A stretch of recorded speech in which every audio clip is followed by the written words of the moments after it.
All right, we are up to day 183 of going through my old journal. And so the quote for this day said, if you're working on something exciting that you really care about, you don't have to be pushed. The vision pulls you. And it says, what vision is pulling you? Describe in detail. So if you're following along, just take a second, maybe pause and think about how you would respond to this. And I will read what I wrote. Okay, so I wrote, I actually need to figure this out. If you've seen some of my other videos, you know that, yeah, I don't know what my vision or my lifetime purpose or goal is. So I said, yesterday my advisor loosened up on what choices I have for a dissertation topic, which is good. But now there's the challenge of really digging deep and figuring out what I want to do with my life and how I can tie my research into that. So yeah, that's something, like, I remember this day. I remember when I had the meeting with her, and it kind of caught me off guard because previously I had tried like telling her like, hey, like, I'm not sure that I'm interested in this topic and I'm having trouble, coming up with ideas for my dissertation because I felt like I was kind of pigeonholed into this one topic. And when I would tell her that, she would be like, I get it. I know that you want to like do something that you're really inspired by and everything, but we've got this grant. Like, just trust me, like, this is going to be the easiest way to go if you want to, get through this the easiest way. It's kind of like, you're already doing this research. You already have to do some of this research for this grant. So it's going to be easier on you in the long run if you just do your dissertation. And she was like, at one point, she was almost just like, just get through this dissertation. And then, once you have your PhD, then you can go and like find your passion projects or whatever. And then I don't know what was up with her this day that she kind of said this. And it kind of threw me off because I was like, oh my gosh, I've spent all this time, like, trying to work in this. So on the one hand, I was happy that things were a little bit more opened up. But then on the other hand, I was like, I've spent 3 years, thinking we were going down this path. And now you're telling me there's another, option. But ultimately, I did end up sticking on the first path. And my dissertation is going to be related to this other research. And I am glad that I did that because I think it would be easier. But yeah, anyway, so I guess that's what happened in this time that was on my mind. So I said, my mind keeps going to my website idea, but I'm not sure how to turn that into a dissertation. So the website idea, I mean, I don't know if I want to give it away, but we'll see. I think I've talked about this before, is I had tried to go like vegan and zero waste at one point. And, I am pretty much vegan right now.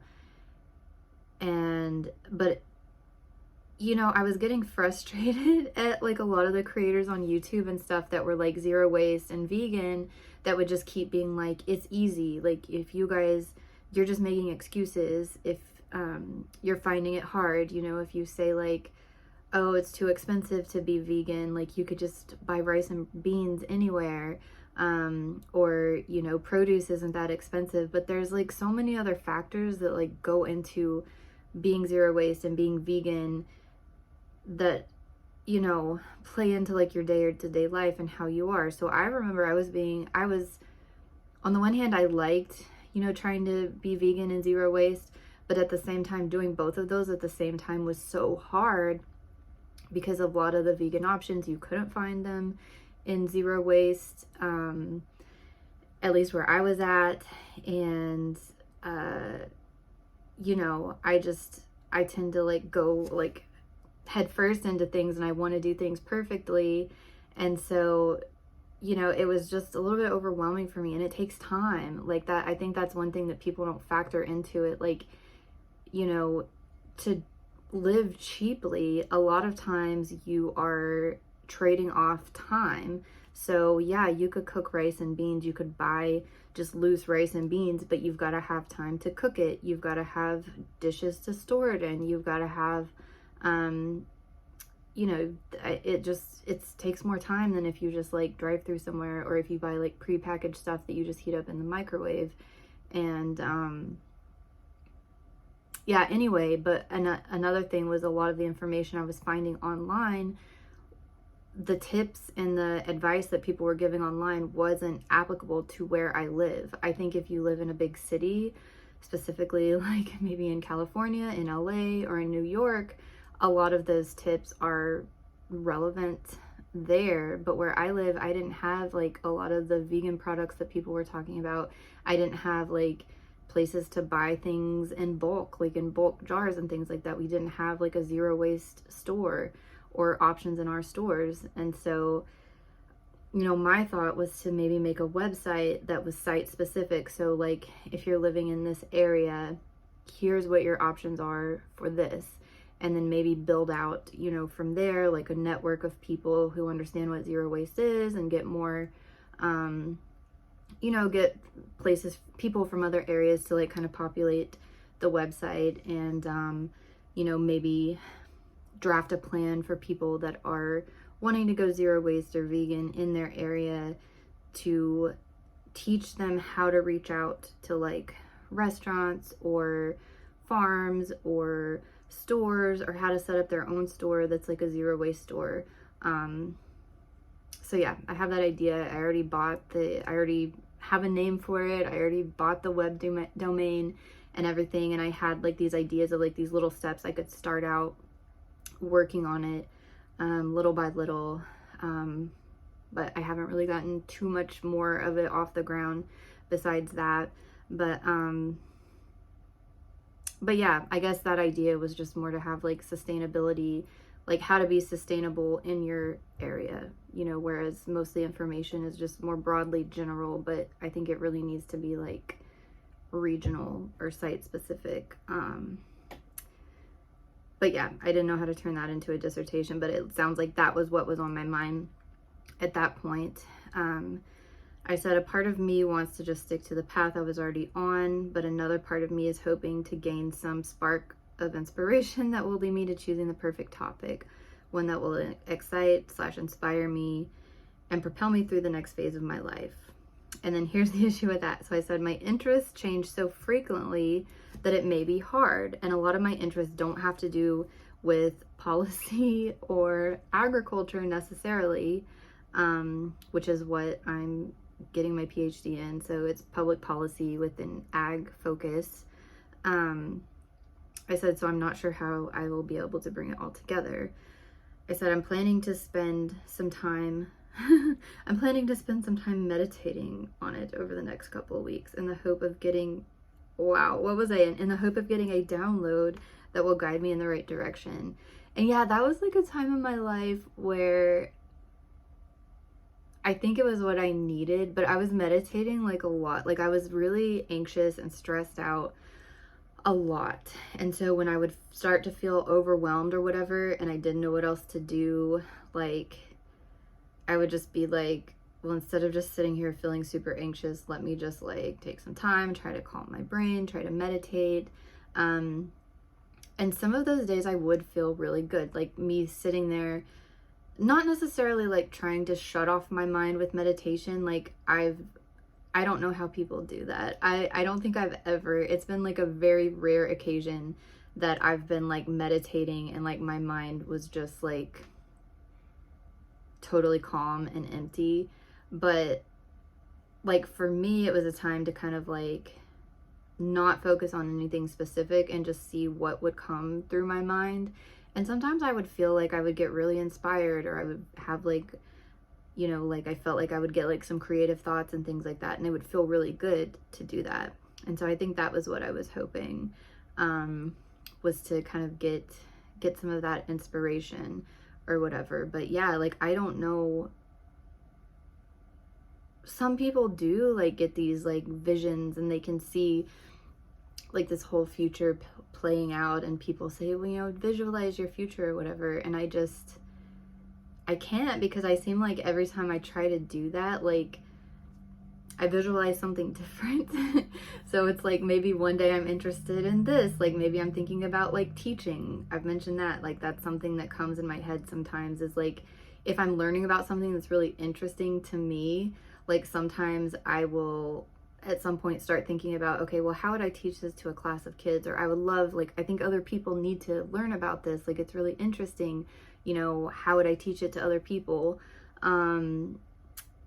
And then sometimes I think about like having a farm here and like growing my own food. Or one of the things I've been thinking about is having like some sort of composting business, because I've got the land to be able to do that, and then maybe get a digester and compost the food that way and make my own biogas. And you know, I feel like I've just got so many ideas and I don't know where to start or how to bring them together, and I don't just have like one vision. So I wish, like I said, like I wish I could just pick one thing and then put my whole self into that, but I don't know that that would make me happy, because I feel like I would get bored with that. So I need to figure out like how can I do these and the things in the short run, and then like maybe get in and get out. Like I don't know.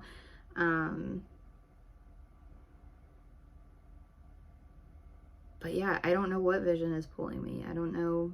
All I know is what I've been doing. And like I said, I think the reason I like school is to me, it's like a way to set somewhat short-term goals. And it's something that I don't feel locked into, because I know that I'm going to be, you know, even if like I'm working towards this degree, I can go semester by semester. So it's like, okay, I get through this class, and then you feel some sense of achievement because you finish this class this semester, and then you move on, you kind of start over the next semester and try to get through those classes. And I think that's how I work, is having these kind of like short-term things and then moving on from it. So I don't know what I'm gonna do when I finish my PhD, because then it's like, well, where else do I go from here? I know postdocs don't make like any money, but I see a lot of emails that come up with like wanting to hire people who are postdocs. And I'm like, maybe that's the case, because you hire on as a postdoc for like a limited, you know, maybe couple of years to work on a project. So I don't know. But then when am I ever gonna like become anything myself? It's just me hopping on these different projects and not really getting paid well to do it. But because you would think people with a PhD would get paid well, but honestly, unless you go into industry or unless you become a professor, and even professors aren't paid that well, and then even getting to the point where you're like a tenured professor and there's some stability in that, like that takes a lot of hard work and a lot of time for a few years. And like I don't think I want to be a professor. I don't think I want to teach. If I was going to teach, I don't think it would be college age kids. But I don't know, maybe over the next couple years I'll figure it out, or maybe I'll just keep doing what I'm doing for the rest of my life and just keep jumping from one thing to the next. I don't know. And that's another, I've talked before about like not wanting to have children, and I think that's another reason. Like that's one of those things, like I feel like it's really scary to me, because I know how I get feeling overwhelmed and feeling like trapped whenever I feel like I'm like locked into something I can't get out of. And I feel like I would have a lot of stress and anxiety if I had kids. And so like my vision of the future does not involve me having kids. Sometimes I do think about fostering or adopting or even just babysitting, because I had an aunt that she liked kids, and I think she wasn't able to have kids of her own, but she babysat a lot of us. So a lot of, you know, family members, we were always over there at her place, like during some days when we needed to be babysat, and she enjoyed that. And I'm like, that's an option too, you know. If I ever felt like I wanted to have kids or be around kids, I could babysit, or, you know, that plays into one of those short-term things. And that's why, like, even adoption kind of scares me, because, you know, that's a long-term commitment too. But I think fostering might be something in the future, but not for the next year or two at least. So we'll think about that. But anyway, that's what I have for this day. I don't have a vision that pulls me. I wish I did. I wish I was like super talented in something and, you know, could move forward in that. But I don't think I have just like a super talent in one thing. It's like I feel like I'm just decent at several things. So I don't know. Anyway, that's what I have for that day. I will be back tomorrow with day 184.